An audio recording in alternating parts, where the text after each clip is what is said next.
Hello बच्चों, आइए इस प्रश्न को देखते हैं। निम्न में से कौन समवृत्ति अंग नहीं है? विकल्प ए चिड़ियों और तितली के पंख, विकल्प बी ऑक्टोपस तथा स्तनधारियों की आंखें, विकल्प सी पेंगुइन और डॉल्फिन के फ्लिपर्स, या विकल्प डी बोगनविलिया का थॉर्न और कुकुरबिटा के टेंड्रिल। इस प्रश्न की जो मुख्य अवधारणा वह है समवृत्ति अंग। समवृत्ति अंग यहाँ पर हम देखेंगे कि समवृत्ति अंग क्या होते हैं और इनके उदाहरण कौन कौन से हैं। तो ये ऐसे अंग या संरचनाएं हैं, ये ऐसे अंग या संरचनाएं हैं जो रचना तथा उत्पत्ति में भिन्न होते हुए भी रचना तथा उत्पत्ति में भिन्न होते हैं, परंतु इनके कार्य समान होते हैं, परंतु ये समान कार्य करते हैं।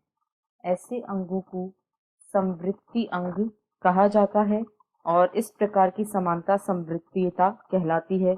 तितली के पंख, पक्षी के पंख और चमगादड़ के पंख ये सभी समवृत्तीयता को प्रदर्शित करते हैं। अब यदि विकल्पों को देखें तो विकल्प ए में कहा गया है चिड़ियों और तितली के पंख, यह बिल्कुल सही है। ये समवृत्ति अंग हैं क्योंकि ये अलग अलग उत्पत्ति के होने के बावजूद उड़ने में ही काम आते हैं। ऑक्टोपस तथा स्तनधारियों के नेत्र ये भी समवृत्ति अंगों के उदाहरण हैं और पेंगुइन तथा डॉल्फिन के फ्लिपर्स ये भी उत्पत्ति के बावजूद समान कार्य करते हैं। ये तीनों ही समवृत्ति अंगों के उदाहरण हैं। यदि बोगनविलिया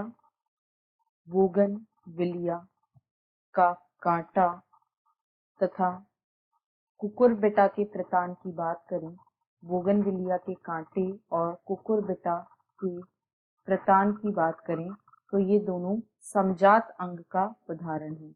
ये दोनों समजात अंगों का उदाहरण है क्योंकि इन दोनों की ही उत्पत्ति जो होती है, इन दोनों ही की उत्पत्ति कक्षीय कलिका से होती है। ये दोनों ही कक्षीय कलिका से उत्पन्न होते हैं, परंतु इनके कार्य भिन्न भिन्न होते हैं। इनकी उत्पत्ति तो समान होती है परंतु कार्य भिन्न होते हैं। ऐसे अंगों को समजात अंग कहा जाता है, जैसे कि कांटा सुरक्षा प्रदान करने का कार्य करता है जबकि प्रतान सहारा प्रदान करता है। अतः ये समवृत्ति नहीं बल्कि समजात अंगों के उदाहरण हैं, इसीलिए विकल्प बी इस प्रश्न का सही उत्तर है। आशा है आपको प्रश्न समझ आया होगा। धन्यवाद।